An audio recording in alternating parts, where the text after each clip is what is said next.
Hello மக்களே, welcome to bits and pieces. இந்த வீடியோவில் நம்ம என்ன பண்ண போகிறோம் அப்படின்னா El Nino and law Nina ரொம்ப ரொம்ப இன்ட்ரெஸ்டிங்கான டாபிக், பட் கன்ஃபியூசிங்கான டாபிக். அந்த சின்ன நேக்கை பிடிச்சிட்டிங்க அப்படின்னா இது வந்து மறக்கவே மறக்காது, நீங்கள் ரிவைஸே பண்ண தேவையில்ல. First L Nino, La Nina, அப்புறம் என்சோ, அதோடைய இம்பேக்ட்ஸ் ஆன் இந்தியா எப்படி அப்படிங்கிறத பார்த்துட்டு இன்ட்ரெஸ்டிங்கான பாயிண்ட் பார்த்துட்டு எந்தெந்த ஏரியாலாம் இந்த டாபிக்ல கொஸ்டின்ஸ் கேட்கலாம் அப்படிங்கிறத பார்த்துட்டு வி வில் கன்க்ளூட். அவ்வளோதான் இன்ட்ரோடக்ஷன். இது ரெண்டுமே என்ன அப்படின்னு கேட்டீங்கன்னா, ஃபர்ஸ்ட் வாட் அப்படின்னு ஒரு குழந்தைகிட்ட போய் கேட்டீங்க அப்படின்னா அது தெரியாது. அது மாதிரி ஃபர்ஸ்ட் எங்க இருந்து ஆரம்பிக்கணும் அப்படிங்கிறத புரிஞ்சுக்கோங்க. இது வந்து ஒரு ஃபர்ஸ்ட் ஆஃப் ஆல் ஒரு கிளைமேட் ஃபினாமினா. நமக்கு எப்படி மான்சூனோ அது மாதிரி ஒரு கிளைமேட் ஃபினாமினா. சரிங்களா? எதனால உருவாகுது அப்படின்னு பார்த்தீங்க அப்படின்னா sea surface temperature. Sea surface temperature மாறுறதுனால ப்ரெஷர் வேரியேஷன்ஸ் நடக்குது. இதனால அட்மாஸ்பரிக் கண்டிஷன்ஸ் மாறுது. எந்த இடத்துல வேர் அப்படின்னு கேட்டீங்கன்னா பசிபிக் ஓஷன்ல. நம்ம தெளிவா பார்ப்போம். எல் நினோ அப்படின்னா வார்ம் ஃபேஸ், லா நினானா கூல் ஃபேஸ், என்சோ அப்படின்னா இது ரெண்டும் மாறி மாறி நடக்குது இல்லையா, இதற்கு பேர் தான் டே அண்ட் நைட் மாறுது இல்லையா. இது வந்து ஒரு நாள் அப்படின்னு நம்ம சொல்லுவோம். கரெக்டுங்களா? 12 மணி நேரம் பகல், 12 மணி நேரம் இரவு அப்படின்றால் ஒரு நாள் அப்படின்னு சொல்லுவோம். அதே மாதிரி எல் நினோ லா நினா கம்பைண்டா இருக்கிறதுக்கு பேரு, கம்பைண்டா நடக்குது இல்லையா, இந்த சைக்கிளுக்கு பேர் என்சோ. என்சோனா ஒன்றும் கிடையாது, southern oscillation. El Nino La Nina southern oscillation. El Nino La Nina தெரியறதுக்கு முன்னாடி பேசிக் ட்ரேட் விண்ட்ஸ்னா என்னன்னு உங்களுக்கு தெரிஞ்சிருக்கணும். ட்ரேட் விண்ட்ஸ்னா இங்க இருக்கு இல்லையா, இதற்கு தான் trade winds. First, what are trade winds? இவங்கெல்லாம் ஒரு permanent winds, consistent and steady flow of air. எங்க அப்படின்னு கேட்டீங்க அப்படின்றால் டிராபிக்ஸ்ல, ஈக்குவேட்டருக்கு கீழே. சரிங்களா? இது எதனால நடக்குது அப்படின்னு கேட்டீங்க அப்படின்னா ஃபர்ஸ்ட் ஒய், அந்த கேள்வி நீங்க கேட்கணும். எதனால நடக்குது அப்படின்னு கேட்டீங்க அப்படின்றால் due to uneven heating of earth surface. Earth இப்படி இருக்கா, இந்த இடத்துல தான் அதிக ஹீட் ஆகும். ஏன்னு உங்களுக்கு தெரியும், சன்னுடைய அப்பேரண்ட் மூவ்மெண்ட், விச் மீன்ஸ் எர்த்துடைய மூவ்மெண்ட், அதை நம்ம சன்னுடைய மூவ்மெண்டா எடுத்துக்கிறோம். இங்க இருந்து இந்த ஏரியாக்குள்ள சுத்திட்டே இருக்கும் சன், அதனால அந்த இடத்துல மட்டும் நல்லா ஹீட் ஆயிட்டே இருக்கும். இதனாலதான் டிராபிக்ஸ்ல மட்டும் நம்ம இதை வந்து பேசுறோம், போல்ஸ்ல இதை பத்தி பேசாத காரணம் இந்த ஏரியால தான் சன் வந்து தன்னுடைய ஆதிக்கத்தை ரொம்ப ரொம்ப அதிகமா செலுத்துது. சரி, இதனால என்ன ஆகுது? நீங்க ஒரு குக்கர் எடுத்துக்கிறீங்க, ஓகேங்களா? கீழே தீ பத்த வைக்கிறீங்க, என்ன ஆகும்? எல்லாம் எவாப்ரேட் ஆகி மேலே போய் அப்படியே செட்டில் ஆகும் மேலே இருக்க குக்கர் மூடியில. அதிகமாக அதிகமாக என்ன ஆகும்? இந்த ஏர் வந்து அதிகமாக அதிகமாக ப்ரெஷர் அதிகமாகி அந்த விசில் வந்து ப்ளோ அப் ஆகும். ஓகேங்களா? விச் மீன்ஸ் இதுல இருந்து நீங்க என்ன தெரிஞ்சுக்கலாம் அப்படின்னா வார்ம் ஏர் வில் ரைஸ் அப்படின்னு தெரிஞ்சுக்கலாம். சிம்பிள், ரைட்டுங்களா? ஓகே. இதே மாதிரி இந்த இடத்துல இது ஒரு குக்கரா நினைச்சிட்டீங்க அப்படின்னா கொஞ்சம் இந்த சூடாக சூடாக வார்ம் ஏர் அப்படியே மேலே போகும். Which is warm air will rise to the equator. Warm rice ஆகுது அப்படின்னா ஏர் அங்க இல்லை அப்படின்னா என்ன ஆகும்? லோ ப்ரெஷர் ஜோன் கிரியேட் ஆயிரும். லோ ப்ரெஷர் ஜோன் கிரியேட் ஆகுதுன்னா நேச்சுரல் லா என்ன அப்படின்னா ஒரு இடத்துல லோ ப்ரெஷர், இன்னொரு இடத்துல ஹை ப்ரெஷர் அப்படின்னா இங்க இருக்க ஹை ப்ரெஷர்ல இருக்க ஏர் எல்லாமே இங்க போய் லோ ப்ரெஷரை ஃபில் ஆக்கி இது ஈக்குலிபிரியம் பொசிஷனுக்கு கொண்டு வரும். இப்படி இந்த இடத்துல இப்போ நம்ம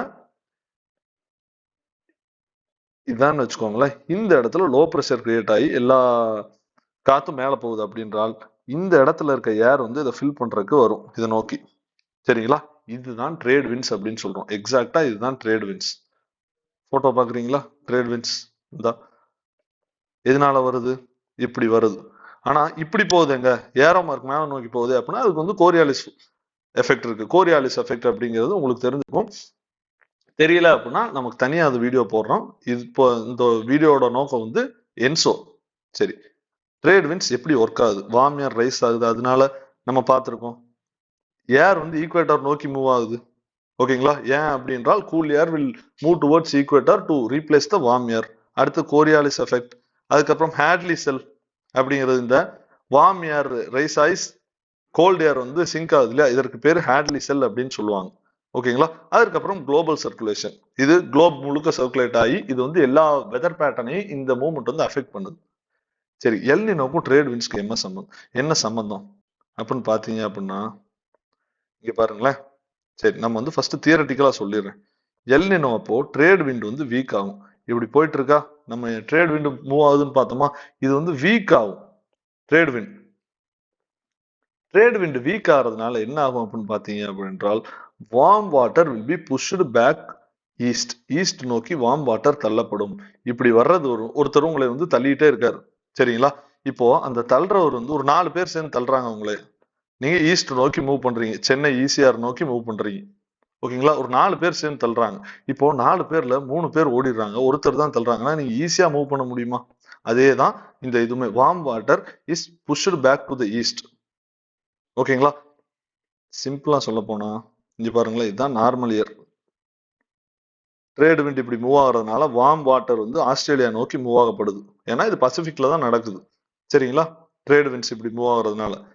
ஆனா எல் நினோ இயர்ல என்ன ஆகுது அப்படின்னு பாத்தீங்க அப்படின்னா, இந்த ட்ரேட் விண்ட்ஸ் வந்து வீக் ஆகுது, ரைட்டா?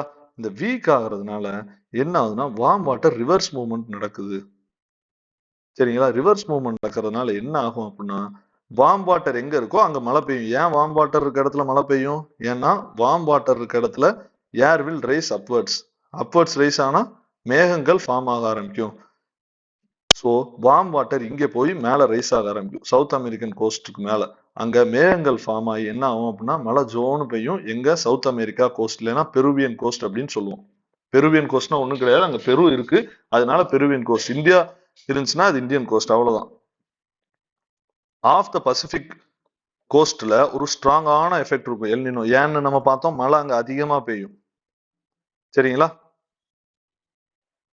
அவ்வளவுதான், சிம்பிள். சரி, இப்போ ஒரு இடத்துல நம்ம வந்து இந்த இடத்துல என்ன ஆகுது அப்படின்னு பார்த்தோம்,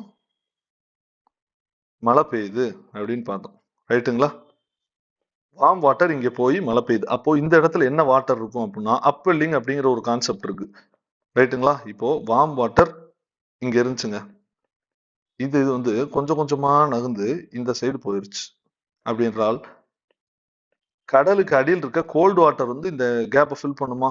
இதற்கு பேர் தான் அப்வெல்லிங் அப்படிங்கிறோம், ரைட்டுங்களா? அப்வெல்லிங்னால அது அங்க இருக்க ஃபிஷஸ் எல்லாம் அஃபெக்ட் ஆகும், ரைட்டுங்களா? அந்த ஃபிஷஸ் அஃபெக்ட் ஆகுறதுனால அதை சாப்பிட்ற நம்மளும் அஃபெக்ட் ஆகும். ஏன்னா அதோட அவைலபிலிட்டி கம்மியா இருக்கும். சிம்பிள், ரொம்ப குழப்பிக்காதீங்க. வார்ம் விண்ட் வந்து எங்க போகுது அப்படின்னா சவுத் அமெரிக்கன் கோஸ்ட்டுக்கு போகுது. இதனால அங்க மழை அதிகமா பெய்யுது. சரி, இதனால இந்தியாவுக்கு என்னங்க பிரச்சனை அப்படின்னு கேட்டீங்கன்னா, இந்தியா வந்து சம்வேர் அரௌண்ட் இங்க இருக்கு இந்த மேப்ல, ரைட்டுங்களா? இந்தியாவுக்கு வர வேண்டிய வார்ம் ஏர் வந்து which means Australia India side வர வேண்டிய வார்ம் ஏர் இப்போ இதை நோக்கி போறதுனால, அமெரிக்கா நோக்கி போறதுனால இந்தியால டிராட் விழுந்துரும், ரைட்டுங்களா? இந்த சிம்பிளா அழகா போட்டிருக்காங்க பாருங்களேன். இப்படி போற விண்டு இங்க லோ ப்ரெஷர் கிரியேட், இங்க வார்ம் வாட்டர் இருந்தா லோ ப்ரெஷர், வார்ம் வாட்டர் இங்க இருக்கிறதுனால இந்தியாவுக்கு வர வேண்டிய விண்டு நேரா அங்க ஓடிடும், ரைட்டுங்களா? இதனால என்ன ஆகுது அப்படின்னா இந்தியாவுக்கு மழை வராம போயிடும். இதுதான் எல் நினோ. இப்போ லா நினா.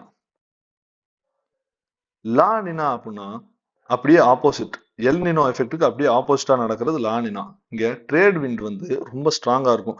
எல் நினோல என்ன ஆகும், ட்ரேட் விண்ட் வீக்கர் ஆகும்னு பார்த்தோம்.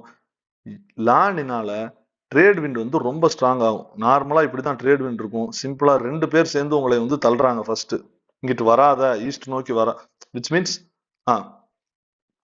ஈஸ்ட் நோக்கி வராத வெஸ்ட் நோக்கி போ அப்படின்னு சொல்லி உங்களை தள்ளுறாங்க, ஓகேங்களா? 3 பேர் ஃபர்ஸ்ட் தள்ளிட்டு இருக்காங்க, இப்போ 30 பேர் சேர்ந்து தள்ளுறாங்க. ஈஸியா தூக்கி உங்களை வெளியே தூக்கி போட்டுருவாங்களே, அது மாதிரிதான் காத்து வந்து ஆஸ்திரேலியா நோக்கி ரொம்ப அதிகமா வீசும் ட்ரேட் விண்ட். இது எதனால நடக்குது அப்படின்னா இங்க லோ ப்ரெஷர் கண்டிஷன் அதிகமா ப்ரிவேல் ஆகும். சி சர்ஃபேஸ் டெம்பரேச்சர், இதுதான் டிரைவிங் ஃபேக்டர். லோ ப்ரெஷர் வந்து இங்க அதிகமா ப்ரிவேல் ஆகிறதுனால, நிறைய லோ ப்ரெஷர் இருக்கிறதுனால கேப் எங்கிட்ட நிறைய இருக்கு, வா ஃபில் பண்ணு அப்படின்னு சொல்லி நிறைய இழுக்கும், ரைட்டுங்களா? நிறைய இழுக்கிறதுனால என்ன ஆகும் அப்படின்னா ஜோனு மழை பெய்யும். ஆஸ்திரேலியால மழை பெஞ்சுன்னா ஆஸ்திரேலியா இன்னும் கொஞ்சம் பக்கத்துல தான் இந்தியா இருக்கு. சவுத் வெஸ்ட் மான்சூனும் அதிகமா இருக்கும். எதனால அப்படின்னு பாத்தீங்கன்னா லானினால. சோ எந்த கண்டிஷன் இந்தியாவுக்கு ஃபேவரபிள்? லானினா கண்டிஷன், ரைட்டுங்களா? ஓகே, இதே தான், சிம்பிள். வேற எதையும் ஞாபகம் வச்சுக்காதீங்க. மான்சூன்ஸ் ஹெவியா இருக்கும் இந்தியாவில், இம்பாக்ட் ஆன் இந்தியா. ஆனா அப்படியே ஆப்போசிட்ல பெரு ஒன் ஈக்குவேடார்னா இந்த சைடு சவுத் அமெரிக்கால ரொம்ப ரொம்ப டிராட்ஸ் ப்ரிவேல் ஆகும், ரைட்டுங்களா? Okay. Cool winters in South eastern Africa. அதே தான் இங்க ஆஸ்திரேலியா இருக்கு, இப்படி வரக்கூடிய விண்டு அதிகமா பெய்யுது. இங்க இருக்க இந்தியாவுக்கும் மழை பெய்யும். சவுத் ஈஸ்டர்ன் ஆப்பிரிக்கா மடகாஸ்கர் இந்த ஏரியாவுக்கும் அதிகமான மழை பெய்யும். சிம்பிளா டு சம்மரைஸ், எல் நினோ இயர்ல என்ன ஆகுது அப்படின்னு பாத்தீங்க அப்படின்றால் நமக்கு சோகமான year El Nino year. No அப்படின்னு ஞாபகம் வச்சுக்கோங்க. நோனா நோ, இது நடக்கக்கூடாது. நடந்தா இந்தியன் பெர்ஸ்பெக்டிவ்ல ஞாபகம் வச்சுக்கோங்க. நடந்தா என்ன ஆகும்? இந்தியாவுக்கு சோகம். ஏன்னா இந்தியாவுக்கு மழை பெய்யாது, அமெரிக்காவுக்கு தான் இது. ஓகேங்களா? நான் அப்படின்னா எல் நீனா அப்படின்னா, நான் அப்படின்னா ஐ ஜாலி, வாங்கண்ணா வாங்கண்ணா அப்படின்ற மாதிரி மழை எங்க பெய்யுது? இந்தியா பக்கம் அண்ட் ஆஸ்திரேலியா பக்கம் நல்ல மழை பெய்யுது. ஓகே, இப்போ எல் நினோனா என்னன்னு தெரியும், லா நினோனா என்னன்னு தெரியும். லா நினானா இப்போ என்சோ அப்படின்னா என்னது? சதன் ஆசிலேஷன் அப்படின்னு சொல்லுவாங்க. இந்த மூணுமே நடக்குது இல்லையா? இது மூணுமே ஒரே வருஷம் நடக்காது. ஒரு வருஷம் எல்னினோ நடக்கும், அடுத்த வருஷம் ட்ரேட் வின்ஸ் வீக்கன் ஆகும், அடுத்த வருஷம் ட்ரேட் வின்ஸ் வந்து ஸ்ட்ரென்தன் ஆகும். இது மாதிரி மாறிக்கிட்டே இருக்கும். இது வந்து ஒரு சைக்கிள். இதுதான் என்சோ சைக்கிள். இதனால என்ன ஆகும் அப்படின்னா, ஒவ்வொரு ஏரியால அமெரிக்கால இருக்க மழை கம்மியாகும், இந்தியாவில் இருக்க மழை அதிகமாகும். இன்னொரு வருஷம் வந்து இந்தியாவில் இருக்க மழை ரொம்ப கம்மியாகும், அமெரிக்காவில் இருக்க மழை ரொம்ப அதிகமாகும். இதனால குளோபல் வெதர் பேட்டர்ன் ஷிஃப்ட் ஆயிட்டே இருக்கும். இது முக்கியமா எதனால நடக்குது அப்படின்னு பாத்தீங்கன்னா, சி சர்ஃபேஸ் டெம்பரேச்சர் சேஞ்ச். இது எதனால நடக்குது அப்படின்னு பாத்தீங்க அப்படின்னா, global warming. Simple. Impact on India. எல்னினோட இம்பாக்ட் ஆன் இந்தியா என்ன அப்படின்னு மறுபடியும் ஒரு ரிவிஷன் பார்த்துருவோம். எல்னினோ இந்தியாவுக்கு என்ன கொடுக்கும் அப்படின்னு கேட்டீங்க அப்படின்றால் டிராட் கொடுக்கும். ஏன்னா ஆஸ்திரேலியால இருந்து சவுத் நோன்னு பார்த்துருக்கோமா? நோ அப்படின்றால் இந்தியாவுக்கு நடக்கக்கூடாத விஷயம். ஸோ டிராட் கிரியேட் ஆகும். அப்படின்னா வாங்கண்ணா அப்படின்னு பார்த்தோம். எங்க வாங்கன்னா இந்தியா பக்கம் மழை வாங்கண்ணா அப்படின்னு அர்த்தம். ஸோ ஃப்ளட்ஸ் லேண்ட்ஸ்லைட்ஸ்லாம் இந்தியாவில் அதிகமாக இருக்கும். கேஸ் ஸ்டடி பார்த்தீங்க அப்படின்னா 1982 to 83ல எல்னினோ காஸ் ஆகி இந்தியாவுக்கு ஒரு சிவியர் டிராட் நடந்துச்சு. இதனால அக்ரிகல்ச்சர், வாட்டர் சப்ளை எல்லாமே ஒரு பாலிடிக்ஸே மாற்றக்கூடிய அளவு கிளைமேட் ஈவெண்ட்ஸ்க்கு பவர் இருக்கு. 2005ல லானினா கண்டிஷன், ஹெவி ரெயின்ஃபால், எது நடந்தாலும் பிரச்சனை. ஸோ நார்மல் நியூட்ரலா இருக்கிறது தான் எல்லாருக்குமே நல்லது. இதுல நீங்க ஆச்சரியப்படக்கூடிய பாயிண்ட்ஸ் என்ன அப்படின்னு பாத்தீங்க அப்படின்றால், என்னென்னலாம் ஃபேக்டர்ஸ் எல் நினோ லானினாவா மாத்துறதுக்கு அப்படின்னு பாத்தீங்கன்னா, ஓஷன் கரண்ட்ஸ் ஒன்று, அட்மாஸ்பரிக் கண்டிஷன்ஸ், இதை விட ரொம்ப முக்கியம் சி சர்ஃபேஸ் டெம்பரேச்சர். அதுதான் டிரைவிங் ஃபேக்டர். அதை முன்னாடியே சொன்னதுனால இங்க ஆட் பண்ணல. Other factors influencing the intensity of La Nina and El Nina include ocean currents and atmospheric conditions. First factor வந்து sea surface temperature. அந்த குக்கரை ஞாபகம் வச்சுக்கோங்க. Climate change may influence the frequency and strength of this phenomena. Yes, obviously பார்த்துட்டோம். ஓகேங்களா? Image நீங்க வந்து அதுல பார்த்துக்கோங்க. இமேஜ் நான் வந்து இன்சர்ட் பண்ணியிருக்கேன். Okay, what is the primary factor influencing El Nino and La Nina events? Primary factor, sea surface temperature. Which phase ENSO is associated with increased rainfall in India? வாங்கண்ணா அப்படின்னு பார்த்தோம். லா Nina. In 2005, what climatic phenomena contributed to floods in India? Floods in India அப்படின்றால் La Nina அப்படின்னு தான் நீங்க சொல்லணும். Conclusion, El Nino La Nina எதற்கு நீங்க படிக்கிறீங்க அப்படின்னா, climate related risks in India. இப்போ வந்து கிளைமேட் ரெசிலியன்ட் ஃபியூச்சர் நோக்கி நம்ம போயிட்டு இருக்கோம். கிளைமேட் ரிஸ்க் எதனால நடக்குது அப்படின்னா ரொம்ப ரொம்ப முக்கியம். இதனாலையும் நடக்குது. இது வந்து ரொம்ப ரொம்ப முக்கியம். அப்பதான் நம்ம வந்து அடாப்ட் பண்ணிட்டே இருக்க முடியும் நம்மளுடைய கிளைமேட்டிக் பாலிசிஸ்.